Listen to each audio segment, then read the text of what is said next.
Traveling the road to destiny is not for the faint of heart. Once you decide to embark upon it, expect a ferocious battle for your mind and for your identity. Because the enemy knows that if he can get you to forfeit in your mind what God has spoken about you, then he can get you to forfeit your entire destiny in this earth. Hi, my name is Alisha, and today we'll be discussing why it's important for you to believe in your heart and your thoughts and your mind who God has called you to be. If this sounds like something you're interested in, please keep watching. In a dream, I was standing in line, and then this aggressive woman approached me, and she said, "It's too late for you to accomplish what God called you to do." So in response, I spoke up and said, "No, it's not too late for me to do what God has called me to do, because he's been speaking to me and he's been giving me dreams." And then I woke up. This particular dream would ring true in my life for months to come, because on many occasions the enemy has tried to use people and my circumstances to contradict who God said that I was. However, it was during these times that I was responsible for waging war with the lies of the enemy, with the very promises and the very dreams that God had already given to me. The word of God said, "As a man thinks, so is he." So if we're to come into agreement in our thoughts and our minds and hearts with what others believe to be true, then we will forfeit what God has said. See, no one can take our promises away, but we can forfeit them. And while many of us are strong in faith and we have the ability to fight for what God has spoken, it saddens me to think about all of those people who have been buried with purpose and have been buried with dreams and have been buried with visions, because they allowed the enemy to bewitch them out of what God had already given to them. Miles Monroe said that the wealthiest place on earth is the cemetery, because their lies, books never written, inventions never made, and masterpieces never painted. He said that in the cemetery is buried the greatest treasure of untapped potential. Oftentimes we allow fear and the opinions of others to debilitate us and stagnate us and to cause us to forfeit what God has given to us. I had a dream in 2010 where I was laying on this table, and in this dream, God lifted me up towards the ceiling, and he began to speak things to me. But one of the most important things that he spoke in this dream, he said, "Don't allow men to speak lies into your life. Remember what I have said about you." I found that dream to be very important over the years, because only God has the ability to raise us up, and only God has the ability to tell us who we truly are.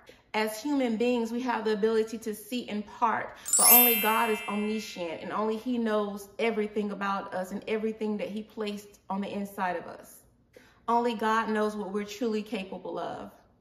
Jeremiah 1:5 says, "Before I formed you in the womb, I knew you and approved you as my chosen instrument. And before you were born, I consecrated you to myself as my own. I have appointed you as a prophet to the nations."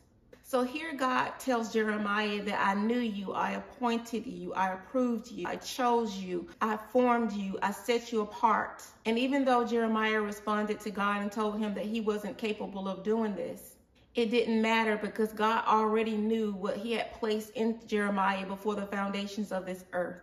God had already shaped Jeremiah's vessel based upon what he knew about him. On the same night that I had the dream about the woman telling me that it was too late for me, I had another dream. In this dream, I was responsible for preparing vessels, but only God could fill them.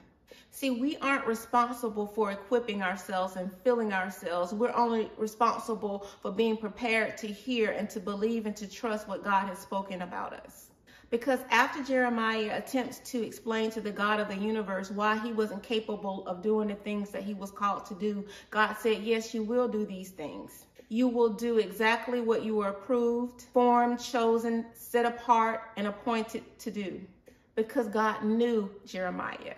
The Hebrew word for knew is yalda. Yalda means to ascertain by seeing, by observation, and by caring. Imagine the creator of the heavens and the universe gazing down at us at our purest state before we breathe our first breath on this earth, caring and lovingly. Imagine his thoughts towards us before we were assigned to a womb. Imagine God taking the time to speak to our cores as to who we are, declaring over us who we have the potential to become, and then shaping us according to his divine blueprint. He gives us our voices, our quirks, our personalities. You know, all the things that we sometimes dislike about ourselves.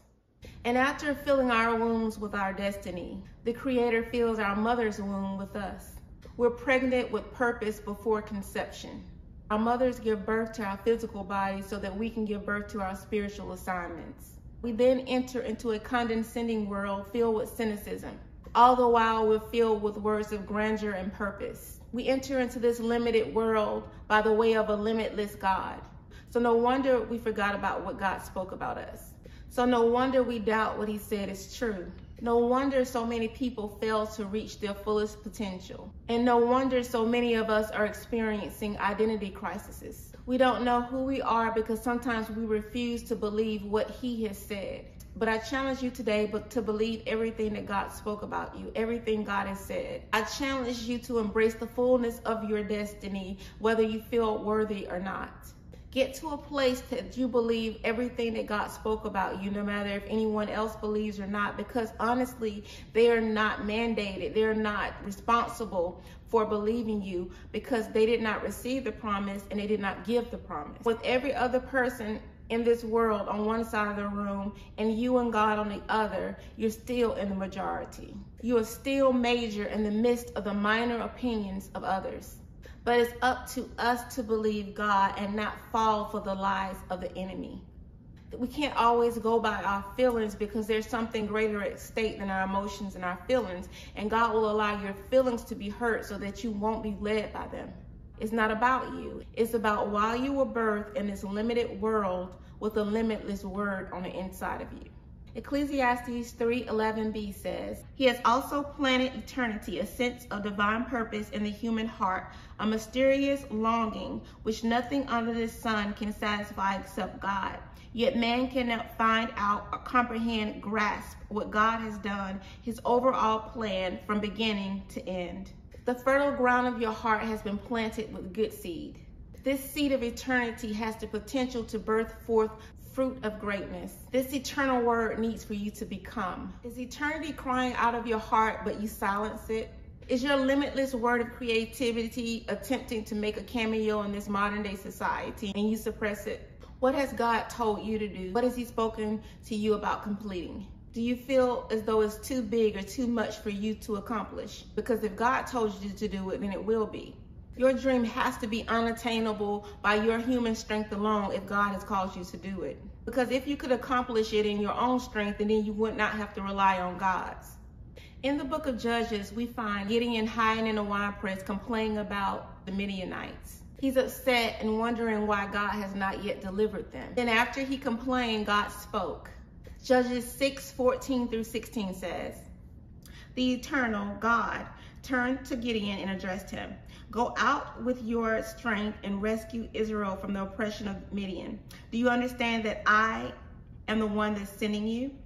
And Gideon said, but Lord, how am I supposed to deliver Israel? My family is the weakest tribe of Manasseh, and I am the least of my family. The eternal God said, go, and I will be with you, and you will totally destroy the forces of Midian as one man. So here we see that Gideon was a bit cowardly. He was hiding, and then he was complaining about the world that was around him.